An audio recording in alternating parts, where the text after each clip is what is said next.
C'est un truc qu'on peut reprocher aux mouvements sociaux d'ailleurs à l'heure actuelle, hein, c'est vraiment d'être dans une lutte permanente pour ne pas que les droits reculent, mais ne proposent pas forcément... Mais en même temps, je comprends hein, pourquoi. Hein. T'as pas vraiment de mouvements qui vont, je sais pas, réclamer une 6e semaine de congé payé ou lutter pour la semaine de 4 jours ou pour les 32 heures. Enfin, c'est des revendications qui sont très minoritaires. Parce qu'il faut déjà tellement lutter pour essayer de garder ce qui est présent que conquérir de nouveaux droits... Il y a un côté très désabusé. Les syndicats sont vachement dans la réaction. Bah ouais, mais en même temps, la fronde, elle est tellement...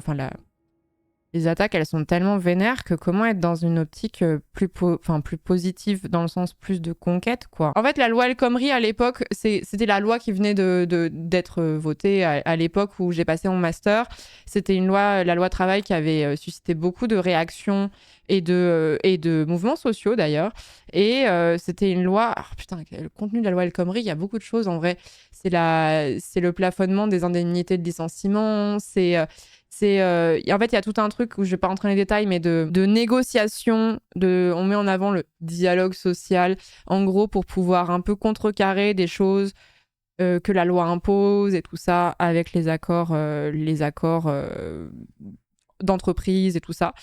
Et en gros, c'est vraiment une loi de réduction des acquis sociaux, quoi. C'est vraiment ni plus ni moins. C'est une loi qui est très libérale et qui est une loi vraiment du patronat, quoi. Hein. Et qui va vraiment faire reculer beaucoup de droits des salariés. Premier recul des droits des salariés. Oh, ça remonte à avant, ça. Hein. Ça remonte à avant. La première loi de recul des acquis sociaux pour les salariés, c'est sous Mitterrand.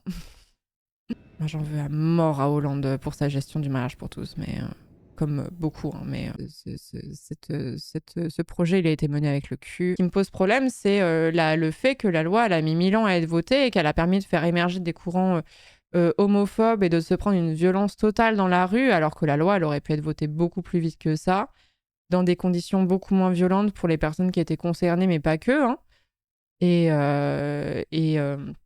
du coup, c'est cette gestion-là dans laquelle je suis très en colère. Ça aurait pu être plus fin, quoi. Oui, la manif pour tous, tout ça, qui a posé quand même un peu des bases pour moi de la droitisation des médias et de la société. Donc en fait, je suis très contente que cette loi ait été votée, mais j'aime pas trop qu'on remercie Hollande pour ça, parce que je trouve que sa gestion a été calamiteuse et a fait déchaîner un vent d'homophobie qui a été terrible. En fait, je sais pas, il y a eu un moment où il y avait un peu un mouvement où les gens ils disaient en vrai Hollande c'était pas si mal, juste en mode enfin Hollande c'est quand même, comme quelqu'un l'a mentionné dans le chat, j'allais y venir, hein. Là on a parlé de déchéance de nationalité sous Hollande quand même.